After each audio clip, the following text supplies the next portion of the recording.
इस वक्त पटना से जुड़ रहे हैं। मैं रुक करूंगा उनका। रजनीश, पहले आपसे बात, देखिए कयास अभी यही है कि राज्यसभा से जब वो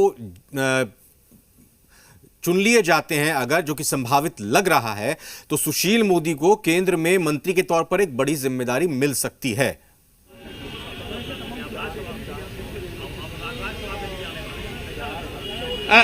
देखिए, ये सवाल मुझसे है।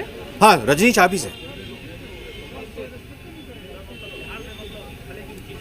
देखिए, मंत्रिमंडल का विस्तार होना है और इसको लेकर जो तजुर्बा है सुशील कुमार मोदी का, न सिर्फ सार्वजनिक जीवन में संगठन के मसले पर, बल्कि जो ब्यूरोक्रेट्स के साथ उन्होंने काम किया है या फिर मंत्रिमंडल में जिस तरीके से उन्होंने काम किया है और जो आर्थिक मामले में जिस तरीके से उनकी पकड़ है, समझ है, इन बातों को लेकर उन्हें अब बड़े कैनवास पर यानी देश स्तर पर उनकी सेवा जो है पार्टी लेना चाहती है। और यही वजह है कि अब इस और साथ ही साथ एक नई जो जनरेशन है, जो चूंकि 2024 में लोकसभा का जो चुनाव होना है, बीजेपी आगे 5 साल का सोचती है, तो इस लिहाज से यहाँ भी एक नए लोगों को अपने नए यानी कि जो चेहरे नए हो सकते हैं लेकिन जो तजुर्बेकार लोग हैं वैसे लोगों को आगे करके और एक प्रेरणा और कार्यकर्ताओं में जोश और साथ ही साथ एक संदेश भी देना चाहती है कि हर कोई जो है वो इस पार्टी में कहीं से भी कहीं पहुंच सकता है। तो सुशील कुमार मोदी दिल्ली में अब अपनी सेवा देंगे। कल अगर नॉमिनेशन कोई नहीं करता है विपक्ष की ओर से, तो किस तरीके से सुशील कुमार मोदी जी की भूमिका दिल्ली में देखते हैं? क्या मंत्रिमंडल विस्तार में शामिल हो सकते हैं? अब ये तो केंद्रीय नेतृत्व तय करेगा कि उनसे क्या काम लेना है।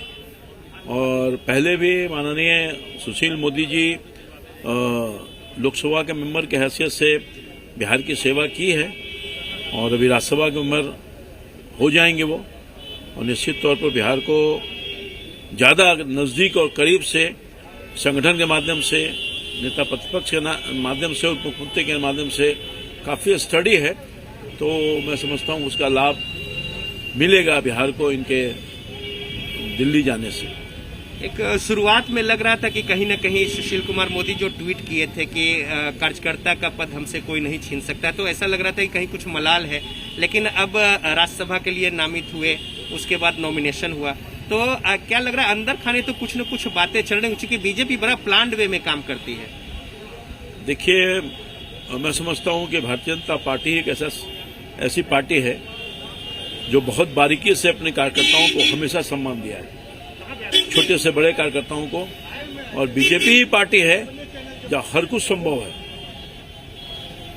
नहीं तो जो क्षेत्रीय पार्टी है या जो परिवारवाद वाली पार्टी है उससे कुछ उम्मीद नहीं कर सकते हैं। चाहे जितना भी आप अधिक काम कीजिए, अधिक डिवोशन करिए, अधिक जनता की सेवा कीजिए, कुछ नहीं मिलने वाला है। और भारतीय जनता पार्टी हर उस छोटे बड़े कार्यकर्ताओं पर निगाह रखती है और जो काम करने वाले लोग हैं उनको सम्मान भी देने का काम करती है।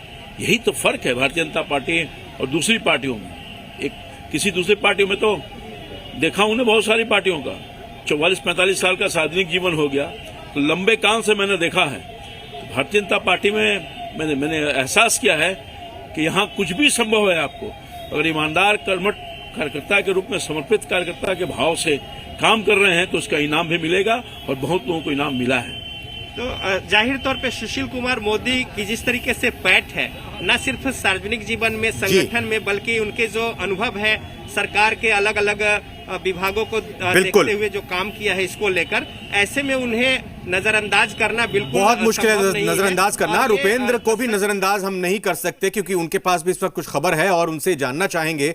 रुपेंद्र, देखिए, डबल इंजन की सरकार, ये शब्द मैं जहां तक समझता हूं और जानता हूं सुशील मोदी का ही दिया हुआ है।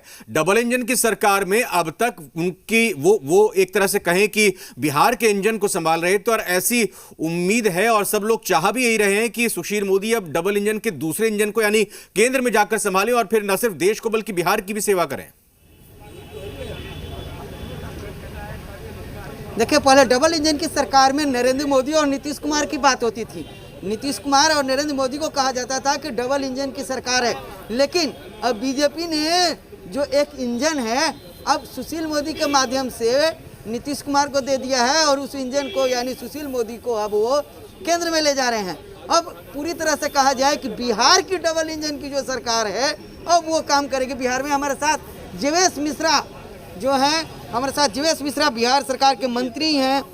डबल इंजन की सरकार कही जाती थी नरेंद्र मोदी और सुशील मोदी ये नीतीश कुमार को, लेकिन अब माना जाए कि बीजेपी ने डबल इंजन बिहार में ही दे दिया सुशील मोदी और नीतीश जी को। एक इंजन वहाँ काम करेगा, एक यहाँ काम करेगा। डबल इंजन की सरकार केंद्र में एनडीए की सरकार और बिहार में जो एनडीए की सरकार थी उसके लिए डबल इंजन की सरकार कही जा रही थी। और डबल इंजन की सरकार अभी भी वर्तमान में काम कर रही है और केंद्र सरकार बिहार सरकार मिलकर आत्मनिर्भर बिहार के लिए, बिहार को विकसित बिहार बनाने के लिए मिलकर काम करेंगे। एक इंजन, मजबूत इंजन अब दिल्ली जा रहा है ना, सुशील मोदी दिल्ली जा रहे हैं, अब तो और अच्छे से काम होंगे। निश्चित रूप से सुशील मोदी जी यहाँ भी अच्छे से काम कर रहे हैं और जहाँ जा रहे हैं वहाँ भी अच्छे से काम करेंगे। लेकिन बिहार में अब आप लोग के साथ नहीं रहेंगे, कहीं ना कहीं मिस करेंगे आप लोगों ना बिहार में। ये तो नई चुनौतियों को लेकर काम करना भारतीय जनता पार्टी की आदत रही है और उसी में भारतीय जनता पार्टी निखर कर सामने आती है। विपक्ष अभी तक अपना कैंडिडेट का जो है नाम नहीं दिया है। विपक्ष जो है अभी उम्मीदवार कहा जा रहा है कि नहीं देगा, क्या कहेंगे? जीत आप लोग की तय हो गई? ये भूमिका तय करना विपक्ष का काम है और जीत हमारी तय है।